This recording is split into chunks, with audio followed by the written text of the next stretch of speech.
একটা সরকার এবং তার উপদেষ্টারা কতটা মিথ্যাবাদী হতে পারে তা দেখলাম, এমন বিস্ফোরক মন্তব্য করেছেন বিএনপির পরিচিত মুখ ব্যারিস্টার রুমিন ফারহানা। সম্প্রতি মিয়ানমারে জাতিসংঘ করিডোর নিয়ে ডয়চে ভেলেতে প্রকাশিত প্রতিবেদন নিয়ে এমন ক্ষোভ ছাড়েন তিনি। অবশ্য পরবর্তীতে ডয়চে ভেলের পক্ষ থেকে জানানো হয়, তারা যে পত্রিকা থেকে খবরটি নিয়েছিল তারা সেটি পরিবর্তন করে ফেলেছে। অর্থাৎ রুমিন ফারহানা যে প্রেক্ষিতে সরকারের উপর ক্ষোভ ছেড়েছেন সেটি ইতিমধ্যেই বিতর্কিত। রুমিন বলেন, করিডোর দেওয়ার বিষয়ে সরকার প্রস্তুতি নেওয়া শুরু করেছিল, অথচ জাতিসংঘ বলছে এর সঙ্গে আমাদের কোনো সম্পর্ক নেই। কত মিথ্যেবাদী একটা সরকার হতে পারে তার প্রত্যেকটা উপদেষ্টা।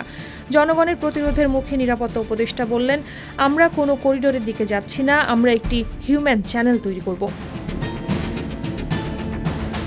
রুমিন ফারহানা ডয়চে ভেলের যে রিপোর্টের কথা বলেছেন তাতে বলা হয়, জাতিসংঘের বিশেষ দূত ও আবাসিক সমন্বয়কারী গোয়েন লুইস মিয়ানমারে করিডোর দিতে বাংলাদেশ কাজ করছে বলে স্বীকার করেছেন। অর্থাৎ এটি কোনো মানবিক চ্যানেল নয়, বরং করিডোর। অবশ্য গোয়েন লুইসের কথা ভুলভাবে উপস্থাপন করেছে ডয়চে ভেলে। জাতিসংঘের প্রতিনিধি আসলে বলেছিলেন, এটা দুই দেশের বিষয়। হিউম্যানিটেরিয়ান চ্যানেল একটি ফর্মাল লিগ্যাল ইস্যু, এর জন্য সার্বভৌম রাষ্ট্রগুলোর মধ্যে চুক্তি প্রয়োজন। বাংলাদেশ, মিয়ানমার এবং সম্ভাব্য যেসব গ্রুপ এতে জড়িত তাদের আনুষ্ঠানিকভাবে একমত হতে হবে। জাতিসংঘ তখন রিপোর্ট দিতে পারবে, কিন্তু এখনও সে চুক্তি হয়নি। অন্য কোনো করিডোর প্রতিষ্ঠায় আমরা যুক্ত হইনি।